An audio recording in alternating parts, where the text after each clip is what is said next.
daher genommen, um Grundgesetzentscheidungen mit einer Zweidrittelmehrheit herbeizuführen. Aber es gibt kein Parlament, Frau Weidel, es gibt kein Parlament zweiter Klasse. Das alte ist noch handlungsfähig. Sagt ja auch niemand. Ja, aber es ist noch handlungsfähig und es hat jedes Recht, auch Entscheidungen zu treffen. Man kann das. Bundesverfassungsgericht, da sitzen ehemalige CDU-Abgeordnete drin. Natürlich ist das nicht unabhängig.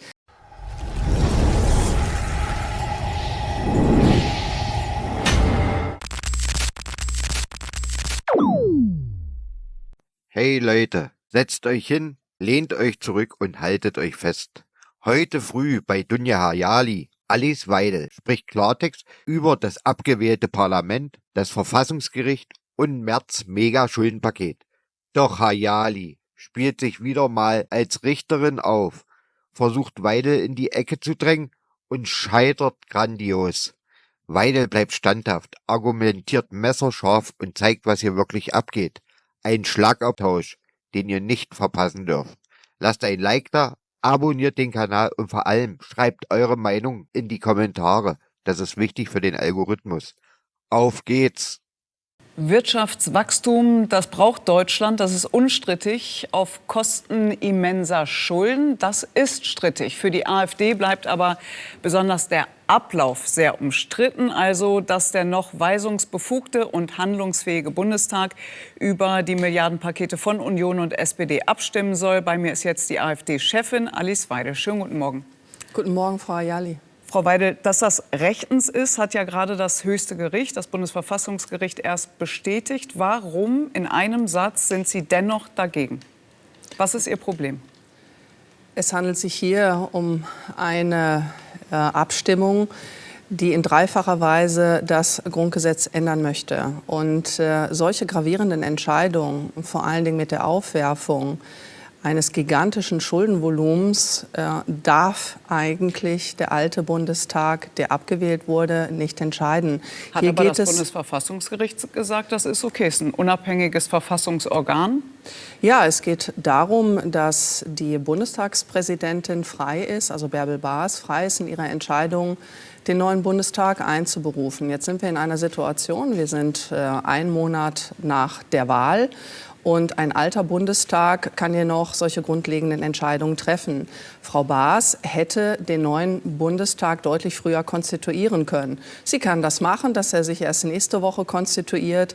Aber den alten Bundestag über diese Entscheidung abstimmen zu lassen, das ist etwas, was demokratisch anzuzweifeln ist, weil hier der demokratische Legitimationsprozess durchbrochen wurde. Aber es ist eigentlich demokratisch nicht anzuzweifeln, denn sowohl das Bundesverfassungsgericht nochmal unabhängig, ein Verfassungsorgan, hat gesagt, es ist rechtens.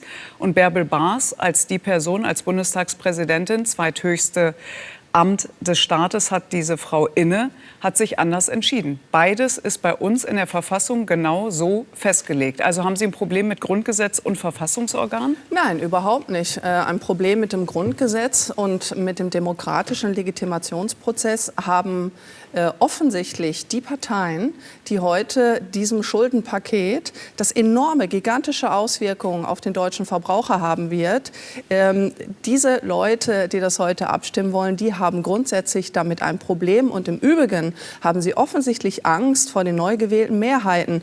Denn im neuen Bundestag, der gewählt wurde, wäre das, was heute beschlossen werden soll, nicht möglich. Und darum wird es ja auch gemacht.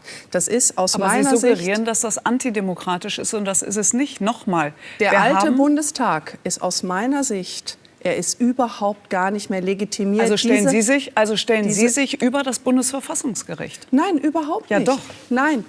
Der Punkt ist doch, Frau Hayali, wir haben gewählt vor 4 Wochen. Die Menschen haben sich für neue Mehrheiten entschieden. Sie haben sich für einen Politikwechsel entschieden.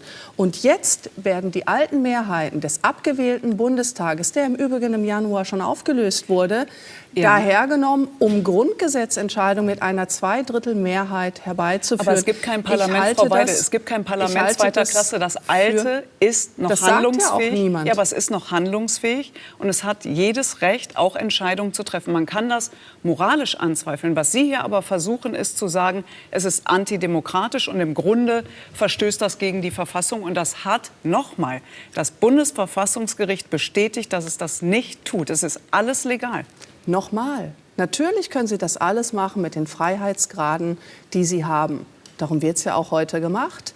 Wir werden das einklagen. Wir haben viele Eilanträge gestellt, Bisher aber nochmal bisher abgelehnt. Und dementsprechend, ich meine, das Bundesverfassungsgericht, da sitzen ehemalige CDU-Abgeordnete drin. Natürlich ist das nicht unabhängig. Darum sagen wir auch ganz klar, grundsätzlich die Praxis, dass Abgeordnete Verfassungsrichter werden können, die über Gesetze entscheiden, die sie vorher möglicherweise in den Bundestag eingebracht haben, da liegt ein ganz klarer Interessenkonflikt vor, warum wir diese Praxis auch kritisieren. Aber nochmal zurück zu diesem Fall. Nee, aber wenn nochmal Sie zurück jetzt zu diesem ganz kurz, Fall, Frau darf ich ganz Ayali. kurz Der demokratische Legitimationsprozess ist hier durchbrochen. Ein alter, abgewählter Bundestag, der aufgelöst wurde, entscheidet über 3 Grundgesetzänderungen. Mehrfach erklärt, das ist etwas, was wir zutiefst kritisieren. Sie können das kritisieren, aber es ist nicht illegal. Ja, aber trotzdem, es ist unsere Meinung, dass es demokratisch nicht legitimiert ist, weil es nicht dem Wählerwillen entspricht, der einen neuen Bundestag gewählt hat. Frau Weidel, das ist so eine Art Ping-Pong. Ich würde immer wieder sagen, das Bundesverfassungsgericht ist unabhängig und hat eine Entscheidung getroffen. Sie zweifeln das an. Zweifeln Sie eigentlich das Gericht immer nur dann an, wenn es nicht dem entspricht, was Sie gerne möchten? Denn wenn ein Gericht zum Beispiel Urteile spricht im Sinne der AfD, kommt nicht, die sind politisch motiviert oder die sind abhängig. Ist ja auch interessant. Noch einmal. Wir sehen heute eine Abstimmung, die historisch ist. Das stimmt. Es ist ein historischer, nicht Wählerbetrug, aber zumindest eine Wählertäuschung. Es wurden alle Wahlversprechen der CDU über den Haufen geworfen und ein alter, abgewählter Bundestag stimmt über 3 Grundgesetzänderungen. Wollen wir einmal über was Inhaltliches noch sprechen? Ja, sehr gerne. Okay. 3 Grundgesetzänderungen ab. Und das ist etwas, was den demokratischen Legitimationsprozess durchbricht aus unserer Sicht. Nein, tut es laut Bundesverfassungsgericht und der Bundestagspräsidentin nicht. Der Bundestag ist abgewählt. Ja, darf aber immer noch entscheiden, ist handlungsfähig. Bei der Infrastruktur sollen Milliarden, gigantisch viel Schulden, Sondervermögen in die Infrastruktur gehen. Und zwar nicht in die Mütterrente und Co. Das haben im Grunde alle auch den Grünen zu verdanken, die das Wort zusätzlich mit rein verhandelt haben. Das müsste aber im Großen und Ganzen doch auch in ihrem Sinne sein. Also Schienen, Brücken, Autobahnen, dass die marode Infrastruktur wieder auf Vordermann gebracht wird, ist ja auch gut für den Wirtschaftsstandort Deutschland. Sie haben eingangs in Ihrem Statement, bevor wir hier in die Aufnahme gegangen sind, etwas ganz Richtiges gesagt. Sie haben nämlich diese Schuldenaufnahme nicht als Sondervermögen bezeichnet, wie es immer euphemistisch bezeichnet wird, sondern als Sonderschulden. Es sind Schulden. Und Infrastruktur, Verteidigung, innere Sicherheit gehören zu den Kernaufgaben eines Staates. Und wir sagen hier ganz klar, dafür dürfen überhaupt gar keine Sonderschulden aufgenommen werden. Das muss aus dem ganz normalen Haushalt bedient werden. Der reicht offensichtlich und dafür, nicht. ja, der reicht nämlich offensichtlich nicht. Und darum wird jetzt alles mit Schulden zugekleistert, damit Herr Merz Kanzler werden kann. Herr Merz hat einen Politikwechsel vor der Wahl versprochen. Und was macht er?